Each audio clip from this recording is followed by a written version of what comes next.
Iranians also should be concerned. Am I wrong? Yeah, I think anybody who's an enemy of the United States or anyone who seeks harm to the United States should be very concerned, because President Trump has a history of acting on what he says. Just ask the Iranians with Soleimani, just multiple incidents and things that would have never happened. Okay, what happened in Afghanistan would have never happened under Donald Trump. October 7th would have never happened if Donald Trump was president. The war in Ukraine would have never happened. But we had a weakness in the White House, and that led to these sorts of things happening. They're not going to happen now. Adam, let's talk about, I know that there has been an announcement that another hostage, besides Marc Fogel, will be released tomorrow. We don't have any details. Is there any light you can shed on that? You know, I would say it's not sort of a stream of hostages. It'll be unilateral as well. And I can't release until the person's released. Obviously, it could endanger a hostage release. And that I can't do, but I can say that we expect another one tomorrow, and hopefully a lot more through that, because the president made it a priority to get all Americans home. Adam, how many hostages, American hostages, are there worldwide that maybe most Americans don't know about? There's definitional questions on this, John, but let me try to answer it the best I can, which is when you look at hostages and people that are being withheld that shouldn't be withheld, you're talking about 100 plus. I will tell you right now, there are 6,000 Americans in foreign jails. That doesn't mean everybody's innocent, by the way, but right now there are 6,000 Americans in foreign jails. Yeah.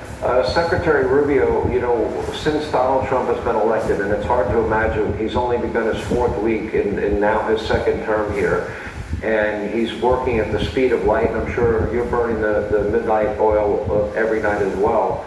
And as we look at all these different hotspots around the world, I think I'm more optimistic than I've been in a long time.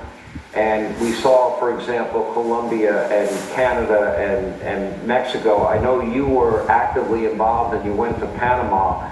The issue of the Panama Canal and a violation of that treaty was in the forefront. My sources are telling me that a deal is within reach that will be very favorable to America. Any insight you can give us into that negotiation?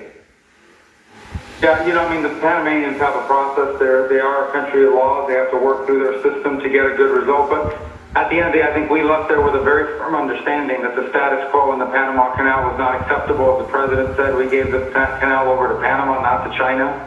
And I think we'll have already seen concrete steps. They're the first country in the Western Hemisphere to pull out of the Belt and Road Initiative. I think there are other things forthcoming as well.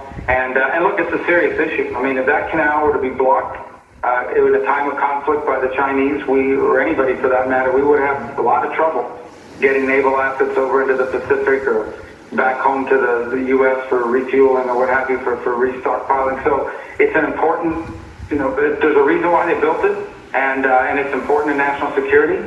So I feel optimistic about that. It'll take a few more weeks to work through some of the details. But again, I work for a president, President Donald Trump, who comes at things with a position of strength. And people know it's not just tough talk. I mean, now has a history of acting on what he says he's going to do. And he's always going to be on the American side of every issue. I can't say that enough.